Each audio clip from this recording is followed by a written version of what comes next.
The man Daisuke Kanbei plays the piano as he recalls his happy childhood with his parents until one day everything changed. Detective Haru is carrying a pile of books and sees a group of people in black suits usher past him to an emergency meeting, but his colleague Ryo tells him it is nothing. He thinks his days are uneventful and greets his colleagues as he enters his office. He receives a phone call from Japan's Modern Crimes Prevention Task Force, who request a few of them to arrive as backup to assist the 1st Division investigators at the Classic Car Festival in Ginza. Haru convinces his friend Shinosuke to come along with him. On their way, Shinosuke constantly reminds Haru how he had been kicked from the 1st Division. They arrive at the festival and find out the 1st Division investigators are looking for a bomber whose main target is the foreign prince. Yoko and Hiroshi are two amateur thieves who observe jewelry stores for a potential robbery. They are looking for a store whose security guard is a young girl they can easily overpower, but fail as all the guards are either very strong or experienced. They are about to give up when they finally spot a store with no security guards and attempt to rob it. The ridiculously wealthy Daisuke Kanbei meets the police superintendent general and requests a place on a squad of his choice despite being offered the 1st and 2nd Division. The store that Yoko and Hiroshi robbed turns out to be a sweet shop, and the bomber is arrested, but the explosives he had meant to use were still in his vehicle.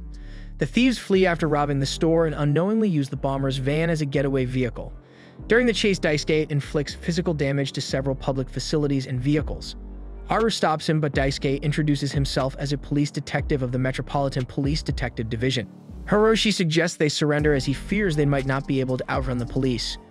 Daisuke immediately uses his artificial intelligence assistant HEUSC to pay double the amount for all the repair costs. He also pays 1 billion yen to the prince, who called him a poor-looking officer, and buys his car. The wealthy detective chases after the thieves with Haru in his new car and blocks all roads and routes so he is able to reduce traffic on the road since they did not have time to evacuate. Daisuke is able to push the van into the river to prevent the blast, and Haru rescues Yoko from falling over, but he himself slips and falls in, and Daisuke is amused at this outcome. Haru complains about mentoring Daisuke and complains to his boss Yukihiro about it. Haru and Daisuke arrest a pair of entertainers at Shinjuku Station for the possession of an illegal drug, mescaline. Upon interrogation by Daisuke and Chosuke, it is revealed that they had obtained it from the model Isezaki. Haru and Daisuke go to investigate him along with Haru's friend Akira Maeda, who is a reporter. They observe Isezaki and a black-haired girl as he exchanges drugs for money. They plan to gather more evidence before they arrest him and observe him for the next couple of days. Daisuke is not part of these stakeouts, and Haru reveals his new findings to Akira, that he had connected Isezaki's drug operation to the criminal group Gondawara, and that the black-haired girl is working as a messenger. Later, while parking his car, he spots the black-haired girl and decides to follow her, but he gets lost in the forest. He spots a faint light and arrives at a mansion where he sees Daisuke walk out the front door. Haru is explaining his findings to him when suddenly he sees the black-haired girl, who introduces herself as Suzuha Kanbei. He realizes the mansion belongs to Daisuke and Suzuha is related to him. Suzuha reveals she has been working undercover for Daisuke, and that the Gondawara group is headed by a man named Umezu, who would be attending a drug party soon along with others involved in his business. Daisuke suggests using his money to arrest him, but Haru expresses his disgust and leaves to handle the situation in the right way. Akira too provides Haru with details of the party, which he infiltrates and steals Umezu's phone while he is distracted to use as evidence against his illegal drug activities. Haru tries to escape but is apprehended by a guard, but someone in a patrol dog costume hits the guard with a wine bottle and runs away with the phone towards the roof. Haru chases after him along with an angry crowd, but makes it to the roof in time and locks it behind him. The man is Akira, who has done this for money. Suddenly, the helicopter man by Suzuha arrives, and Akira apologizes to Haru as he has only one gas mask before Daisuke purchases the building and shoots poison gas to the roof, incapacitating Haru and the rest of the people who had arrived there. The criminals are arrested with the evidence from the cell phone, but Haru is furious with Daisuke and confronts him. Daisuke reverses the argument and points it to Haru and how he was removed from the 1st Division for injuring a civilian due to a misfire and has not been able to fire a gun since. Haru angrily walks away. Yukihiro requests Haru to go to Hong Kong for a meeting and has him use Daisuke's private jet. Haru meets Kikuko Kanbei, Daisuke's grandmother, at her residence, and she thanks him for taking care of her grandchild. They gift her a souvenir from Hong Kong, and she requests Haru to be a good senior and educate Daisuke on his reckless financial usage after she learns that he is older than him. Haru meets the family butler and learns about Daisuke's personal AI assistant HEUSC. Haru is on a train to attend a business meeting when he overhears a group of women lament about the farewell concert of an idol group named Yakoids. He befriends a young boy, Yuichiro Saito, who is on his way to attend a prep school and plans to travel to the United States with his younger sister. They bid farewell and Haru gives him a charm. Suddenly, the train station platforms are being closed, so Haru is suspicious and rushes to find out what's wrong. He learns there is a standoff in one of the train cabins. He reaches the location and sees a masked and hooded man holding a woman hostage. He recognizes the man's voice and knows it is Yuichiro, who pretends like he does not know Haru. Haru withdraws, and in the meantime Ryo and the rest of the 1st Division members arrive and tell him to leave. Ryo's words spurred his memory of how he had accidentally shot a girl during an armed robbery and left his position. Haru meets Daisuke at the station, and they use HEUSC to find out details of the high-profile case and that Yuichiro is suspected of murder. Haru protests against this, and the two use Daisuke's special equipment and fuming missiles to create a smokescreen and get back on the train. Ryo does not want to give Yuichiro an opportunity to negotiate since he is live-streaming the incident, but Haru figures out it is for monetary purposes to afford his trip to United States of America with his sister. The Aquatics fans are determined to save their friend and keep approaching him, so the gun is knocked out of his hand in the chaos. Ryo identifies his gun as fake, but he drops his own gun when a hostage bumps into him and Yuichiro picks it up. Since he is equipped with a real gun, Haru points his gun at him, but his memories of the incident prevent him from acting. Meanwhile, Daisuke arrests Yuichiro and promises him his sister's surgery will be taken care of. HEUSC is able to delete all footage of the event, and Haru is praised by Katsuguro, his former superior, for his performance, and Ryo thanks Daisuke for his help. Daisuke decides to leave home since he does not want to eat natto for breakfast and ignores Suzue's request for him to return. He receives a call from Haru, who asks him for help in a park. Upon arriving, Daisuke finds Haru, who looks extremely exhausted, and introduces him to a young boy, Tsuyoshi. Tsuyoshi has lost his puppy Shiro and asks them for help. Haru suggests they use HEUSC, but he realizes he has left both his earring and his phone at the mansion, and neither does he have any money. Tsuyoshi starts to cry, but Daisuke refuses to help him out, but finally gives in. Tsuyoshi later admits to Haru he had been fake crying just to convince Daisuke, but Haru grins and says he fell for it too. Daisuke suggests Shiro might have returned home, but Tsuyoshi runs off with the detectives right behind him. Meanwhile, at the Kanbei mansion, Suzue informs Kikuko that she's worried about Daisuke, who assures her he will come home when he's hungry. Tsuyoshi, Haru, and Daisuke look for Shiro, but are unsuccessful. Haru decides to give up and drop Tsuyoshi to his home, but he is lost and does not know his way back. So Haru takes him to a nearby police station so his mother can pick him up, but just as they are leaving, Tsuyoshi tearfully reminds him of his promise to help find Shiro. Daisuke informs Haru he does not have any money and does not wish to go home at the moment, so they shop for groceries at a convenience store. While waiting in the line to check out, Haru asks him if he has fought with his wife, Suzue, but he reveals she is a relative and Haru is secretly ecstatic. They arrive at Haru's apartment and cook dinner together. They enjoy their delicious meal and drink soju, which Daisuke and Haru both greatly enjoy. Suzue stays up to watch security footage from outside of Haru's apartment. Haru wakes up with a hangover and assumes Daisuke might have left, but he finds him sleeping peacefully in the bathtub. Daisuke leaves and Haru and Tsuyoshi spend the rest of the day looking for Shiro. Later that evening, Daisuke arrives with Shiro and Tsuyoshi is overjoyed. Daisuke reveals to Haru that this is not the real Shiro, but his sibling from the same breeder. Haru is disgusted as Daisuke uses money to solve all of his problems, but he reveals that the real Shiro had been hit by a car. Daisuke returns home with a few ingredients and prepares the Kanbei family's devil's nata rice for Suzue, to the astonishment of Kikuko and Hattori. President Alvarez from the Republic of Poliedor in Central America visits Japan, and the task force is assigned to protect him since his life is at risk due to the terrorist threats. They are supposed to work with the 1st Division investigators, and one of the detectives, Chosuke Nakamoto, seems eager to be a part of this operation despite being aged and close to retirement. The team waits for Daisuke to arrive, but he attends the embassy as Alvarez's guest. There is high security, and one of the guards collects a package that was accidentally delivered to the kitchen and contains weapons. Alvarez wants the Kanbei family's help to make Poliedor more modern, but has faced tough opposition from protests. However, Daisuke tells him he will not be succeeding as the head of his family. An infiltrator who has retrieved the package kills the embassy chef in the kitchen to hide his identity.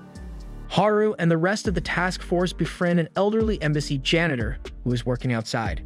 One of the investigators warns Daisuke and Alvarez about a threat, and they are sent to the safe room after discovering the chef's corpse. Daisuke uses HEUSC to hack security cameras so he can observe the situation from inside the safe room. Haru is determined to help deal with the threat in any way he can and decides to check if the security cameras have been tampered with, Suddenly, they see a man running out of the building and Haru chases after the murderer. HEUSC retrieves the security footage and Daisuke comes across one which shows the murderer planting a tear gas canister, which has been designed by a Kanbe Group company, filled with VX gas inside the safe room with Daisuke and Alvarez. All communication from inside the safe room has been blocked, but Suzuha notices the abnormalities in this area and immediately rushes to help. Haru is able to apprehend the murderer, but he throws away the only key to the safe room down the drain and admits that he hopes Alvarez's death will halt the construction of the dam and save his homeland. Before Haru has a chance to stop him, he jumps from the building and ends his life. At the same time, they desperately try to come up with a way to disable the tear gas, but the container has been rigged and the artificial intelligence informs Daisuke he does not have the necessary authentication for him to tell him how to disarm the canister, even though it is a combat product. Haru saves them just in time after he realized he had seen the janitor had a secret spare key, which he wore around his neck. Alvarez returns to his country, while Nakamoto begins investigating the origins of the canister. Daisuke becomes extremely suspicious of his lack of clearance to his own company and tries to investigate the situation in more depth. He asks Suzuha how she came to know of his predicament, and she replies it was due to the jamming of the radio signal, and she lost sight of his location. Haru is taken off the case because he allowed the suspect to die even though it was due to his efforts that the president's life was saved. Nakamoto learns about the canister and finds out that it might be the Mizuho company that manufactured the canister. Cho then informs Haru he is suspicious of this case since the higher authorities are doing their best to cover it up as quickly as possible by hiding evidence like the jamming device, and says he has investigated the Mizuho company earlier as well. They confront Imura, a Mizuho executive, and ask her about the jamming device, but she refuses to answer, and they are forced to leave because she starts recording their interrogation. Daisuke uses HEUSC to hack Imura's electric car and forces her to speed. He creates a false accident and accuses her of vehicular manslaughter so he could arrest her. Cho and Haru think it is a coincidence he has arrested their suspect and wish to interrogate her as well, but the Superintendent General has specifically ordered them to leave it to Daisuke. Daisuke asks her a couple of questions about the canister and if she knows Shigemoto Kanbe, but she does not give a single satisfactory response. During her interrogation, HEUSC successfully hacks into her laptop and Daisuke is shocked once more when he discovers he lacks clearance to access specific folders that contain details related to the Kanbe Group. Take and Hashino, Haru's former Division 1 boss and partner respectively, approach him and inform him they are suspicious of Daisuke using his connections and resources to falsely accuse and interrogate Imura. Haru believes she is involved in importing illegal substances and wishes to bring her to justice. Nakamoto has discovered incriminating evidence against Imura's son Akitoshi that she had previously covered up. Haru tries to talk Daisuke out of this, but he threatens him and tells him to walk away or he would lose his job. Chasuke too is threatened he would lose his pension by his boss Yukihiro. Regardless, Chasuke proceeds to use the evidence to extract the link between Mizuho and the Kanbe Group from Imura, but Haru does not allow blackmail and has her released from custody immediately. She's driving away, but unfortunately, her car has been hacked again and the battery explodes, killing Imura instantly. Chasuke immediately holds Daisuke responsible for her murder, and Haru learns the last time Chasuke investigated Mizuho was during the investigation of the murder of Daisuke's mother, Sayuri Kanbe. Chasuke and Katsuhiro were the ones who had investigated the potential murder of Sayuri Kanbe by Shigemoto, Daisuke's father. Chasuke had not received any help from the Kanbe family, and Shigemoto himself was not present as he had gone overseas. They even hired a sketch artist to try and identify him, but were unsuccessful. They then used a stolen photo from which a witness identified Shigemoto as the murderer. The police director Saiki, who is Katsuhiro's now deceased father-in-law, personally overlooked this investigation and watched it closely. Chasuke and Katsuhiro did their job with sincerity and worked hard to look for Shigemoto, asking people around. However, one day Chasuke came across a locker key in the photo album that was marked with the symbol for Adalium, a dangerous material that Shigemoto and Sayuri had been researching. They informed Yukihiro of their discovery and deduced this is what the perp who murdered Sayuri might have been after. He, however, seems to discourage them from proceeding further in the investigation as he has direct orders from Detective Saiki to keep a close eye on them. They are undeterred, and while Katsuhiro tried to locate the locker, Chasuke learned Shigemoto had committed suicide. He found that the key had been stolen from his desk too. Since Shigemoto had died and the key was stolen, the investigation was closed and Chasuke decided to resign from the 1st Division along with Yukihiro, while Katsuhiro had decided to stay. Chasuke reopens the case and Katsuhiro labels Daisuke as suspect for Imura's murder since he believes Daisuke has tried to cover up evidence as was done before by his family. Haru calls Daisuke and he admits he had hacked Imura's car, which angers Haru so much she smashes his car through the gates of Daisuke's mansion.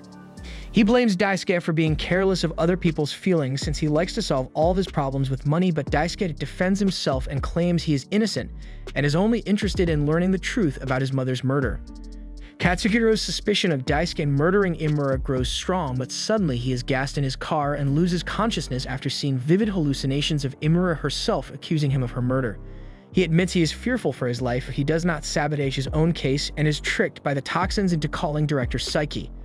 He wakes up the Kambe residence. The hallucination-inducing drug had been created by an advanced virtual reality headset just to trick him to confess why he was scared of his own father-in-law, Director Psyche, and the Sayuri investigation so much that he had destroyed evidence to his own case. Daisuke recalls a memory of watching a man stand over his mother's dead body. Chosuke admits he had assumed Daisuke was only there to protect his own family and that the terrorist attack on the president was his doing as well. However, both of them had the same motive to learn about Sayuri's death, and Daisuke explains to Chosuke he was misunderstood. Chosuke agrees to imprison Katsuhiro in Daisuke's home while they gather more information about Adalium and interrogate him further to extract as much information from him as possible. Chosuke goes to have a drink with Katsuhiro while he is still in confinement. Chosuke explains to Daisuke and Haru that he had never been able to find the location of Shigemuru's research facility, and it does not exist in the Kambe group's records anymore, so he leaves it to him. Daisuke leaves Haru to research years and years of files alone while he and Suzuha try to use HEUSC to find the location of the laboratory, but is above his authentication level. Seeing Katsuhiro's fear, Chosuke deduces that Director Psyche had been murdered to silence him and cover something up, and Katsuhiro, too, has been fearful for his own life since then. Chosuke suspects he too knows some details about the mysterious locker. Haru is frustrated after going through all the files and still being unsuccessful in finding something useful to the investigation.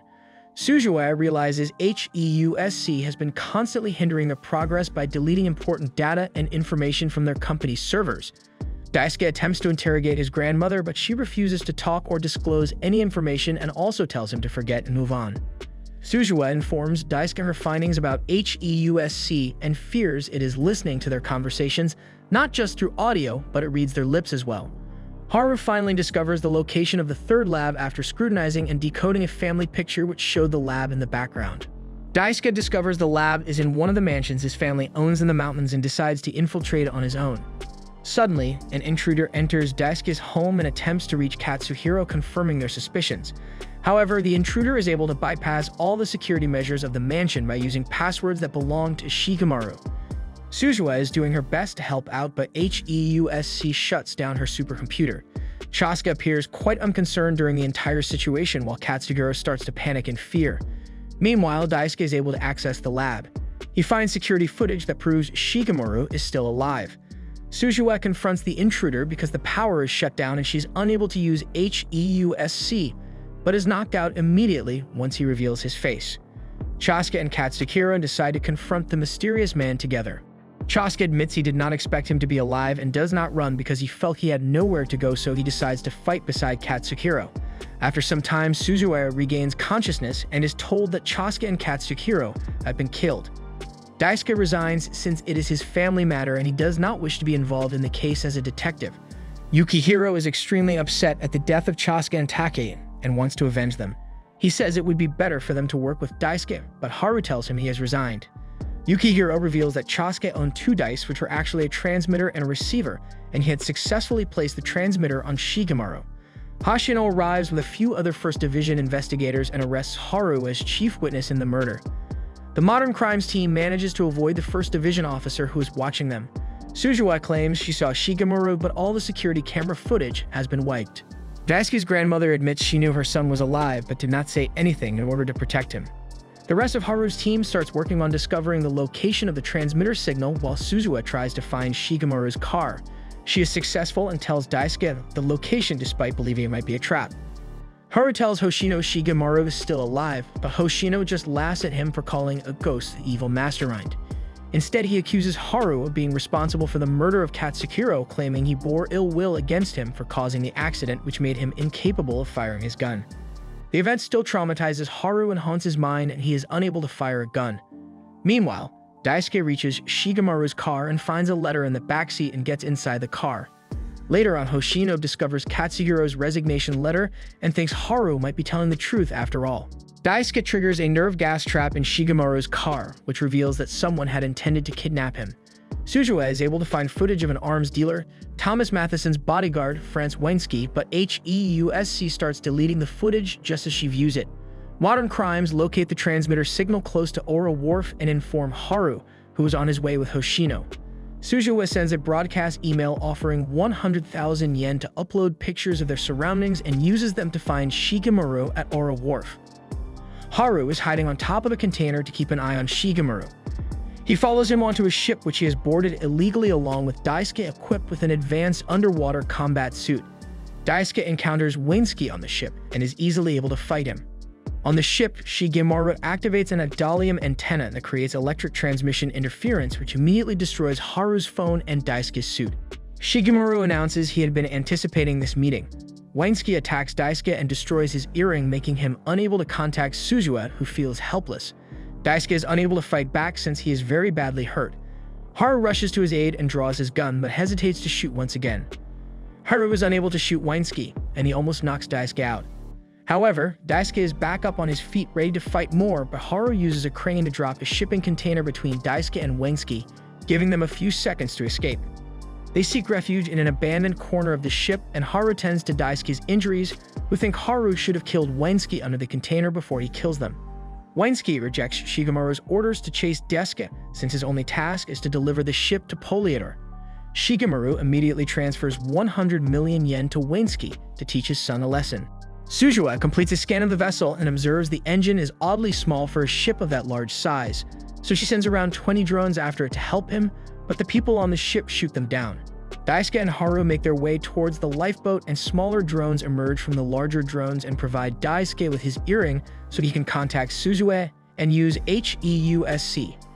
Suzue warns him about the ambush they have planned and explains that Adalium is being used to power the ship with zero exhaust emissions. Daisuke makes his way to the engine room as he follows the directions Suzue gives him while Haru goes to face their enemies alone. He tricks Weinski into believing he has fallen overboard when he is shot at. Reaching the engine, Suzue theorizes that Adalium is a substance which uses seawater to create energy and could possibly provide the world with an unlimited supply of renewable energy or be used as a weapon of mass destruction. Daisuke starts destroying the engine, but Weinski arrives and tackles him. Daisuke tries to fight back, but Weinski is much stronger and says he has been paid by his father to teach him a lesson. Haru arrives and holds his gun up to shoot Weinski, but hesitates again until Daisuke encourages and motivates him to do his duty and serve justice. Haru finally shoots his gun and hits his target accurately and destroys the engine as a result. Daisuke's suit power is back on and he fights Weinski and defeats him. Daisuke rushes to arrest Shigemaru for the murder of Chasuke and Katsuhiro, but he defends himself by ordering HEUSC to attack Daisuke using the ship's laser cannons. Shigemaru is able to escape, but Daisuke and Haru are able to arrest Weinski and turn him to Hoshino, who is glad Haru has returned to his former self. They blow up the entire ship and hide the remaining Adalium and track Shigemaru to his lab in the mountains. Daisuke recalls his childhood once more and how his life had changed on the day his mother was murdered. Daisuke and Haru discover a first aid box on a table and explore the lab. Daisuke retrieves more information regarding Adalium, and Haru finds an underground passage that has a train which leads back to the Kanbe residence. Daisuke admits he does not want revenge against his father and just wants to know the truth. Daisuke hands over the data he has collected over to Suzue before he finally confronts Shigemaru. He enters the room where his father is and states that his father was left-handed while this man is right-handed. The imposter commends his keen observation and reveals his real identity, Hattori, who is their family butler. He also says he was ordered by Kikuko to change his appearance and disguise himself as Shigemaru in order to deceive Daisuke. Daisuke finds Kikuko and attempts to arrest her, but she says the court verdict will take at least 10 years. She admits it was her who wanted to profit from the Adalium by keeping it a secret from the world. It was Daisuke's mother, Sayuri, who had wanted to go public with her research, so when Kikuko found out Shigemaru wanted to support her, she had Hattori assassinate Sayuri. When Shigemaru reaches Sayuri's location, he is shocked to find her murdered, and this is the scene Daisuke had seen as a child that had haunted him for years. Kikuko also reveals she has kept Shigemaru prisoner all this time since he had tried to follow Sayuri to her death, and Daisuke tells her he will never forgive her. Haru tries to catch Hattori since he is the one responsible for the death of Chasuke and Katsuhiro, but he fights back and shoots him in the thigh. However, the wound is nothing comparable to the butler's severe injuries. Haru finally manages to catch Hattori, armed with the knowledge that he had explicit orders not to kill Haru, and due to the critical injuries he suffered. Daisuke wishes to carry out his parents' goals and almost orders Suzue to make the data about Adalium publicly available to all research institutions worldwide, but he hesitates momentarily when Kikuko reminds him it is potentially a dangerous weapon. Haru is heavily injured and bleeding when he enters the lab. He accidentally trips onto the supercomputer and his hand touches the button releasing all the data worldwide. The outcome entertains Daisuke and he arrests Kikuko, ignoring her demands to retrieve the data. 2 weeks later, Haru is offered a position on the First Division once more, but he refuses since he prefers the Modern Crimes team, which becomes much more efficient when Daisuke gives them HEUSC to help with their missions. Daisuke helps his father recover while Adalium gains popularity. It changes the world dramatically and brings about several advances. However, some people start selling it on the black market, but Daisuke and Haru team up to prevent its power from being abused. While stopping a crime operation, Haru once more falls into the river accidentally, and Daisuke is amused to see this since it was just like the time they met first.